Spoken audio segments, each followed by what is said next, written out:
Yogananda qui nous parle de la pratique de la présence de Dieu en disant Dieu aime les murmures de l'esprit.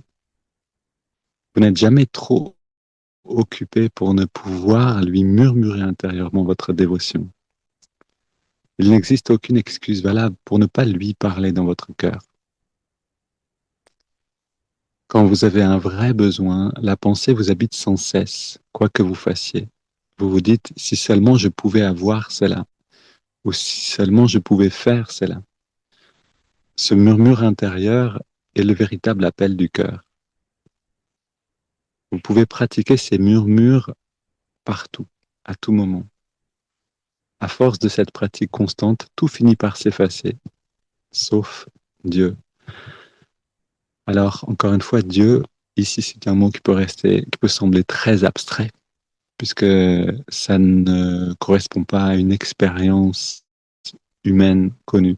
Mais si on le remplace par la joie, ou si on le remplace par euh, la paix, le calme, l'amour, ça devient plus concret.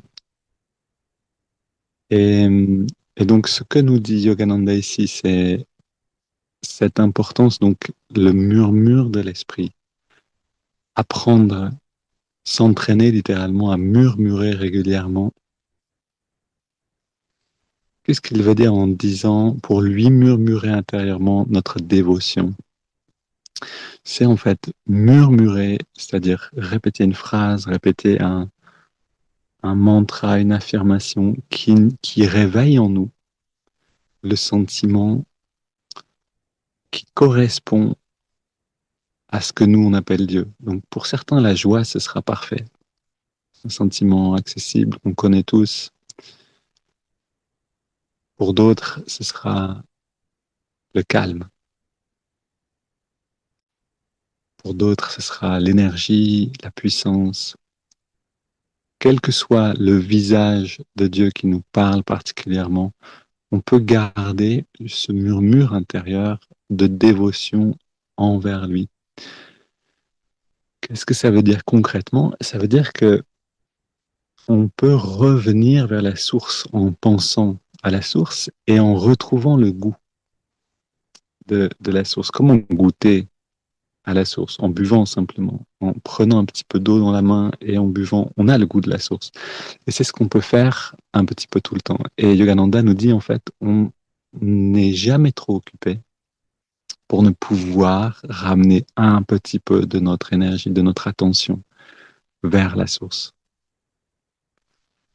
Et il l'explique en disant quand on est vraiment habité par une passion, par exemple, ou un besoin, quand on a très soif, par exemple, imaginons on est parti randonner et on a terriblement soif et on n'a pas d'eau. On va penser constamment à trouver de l'eau. Ce serait la pensée la plus naturelle. Et cette manière de penser, et mais quand on a une passion, pour le pianiste par exemple, pour le musicien va penser à sa musique tout le temps. Le compositeur va penser constamment à de nouvelles idées pour ses compositions. Le, Celui qui aime les recettes de cuisine va penser comment améliorer une recette de cuisine. La pensée va là où le cœur va. Donc, on a besoin de développer une nouvelle direction. Ne plus seulement penser à nos passions et à nos besoins, mais nous rappeler que on peut à chaque instant goûter à un sentiment de paix intérieure, un sentiment de joie tranquille qui nous libère de toute l'agitation extérieure. Et si, comme Yogananda nous le propose ici, on pratique ces murmures, ce murmure mental, ce murmure intérieur partout, alors tout finira par s'effacer, sauf le sentiment qui correspond au divin pour nous.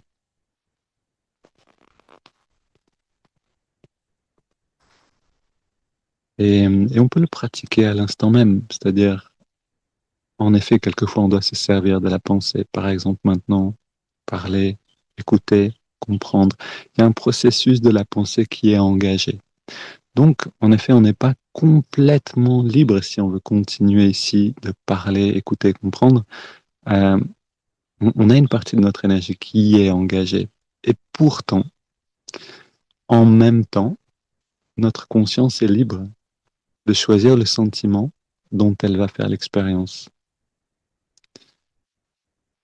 À l'instant même, on peut rentrer dans cette pratique intérieure, même quand nos pensées sont en train d'être utilisées pour comprendre, pour parler, pour écouter.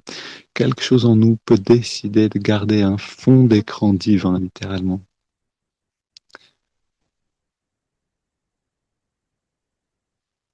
Et c'est, pour terminer, donc, c'est ce que Swami Kriyananda nous propose de faire, c'est-à-dire pour entrer vraiment dans cette pratique avec profondeur. Swami Kriyananda, une fois, a lancé une sorte de défi à la communauté Ananda. C'était pour, je crois, Noël, le Nouvel An. Il a dit cons consacrer, essayez de consacrer 5 minutes par jour, à, de consacrer entièrement 5 minutes par jour à cette pratique-là. Qu'est-ce qui se passe si on le fait 5 minutes par jour dans l'état de communion intérieure, c'est-à-dire de rentrer en relation avec ce visage du divin, ce que Dieu est pour nous, va littéralement changer notre vie. 5 minutes par jour, on se dit c'est rien du tout. Et je vous invite à essayer donc de prendre 5 minutes par jour et de voir ce qui se passe pour vous. Si vous restez fidèle, disons une semaine ou même 3 jours, euh, à ces 5 minutes par jour. 5 minutes pendant lesquelles on n'est pas en train de parler, on n'est pas en train de regarder quelque chose, une vidéo, on n'est pas en train de cuisiner ou de faire... Non, on est vraiment juste là pour rentrer dans cette expérience et la nourrir.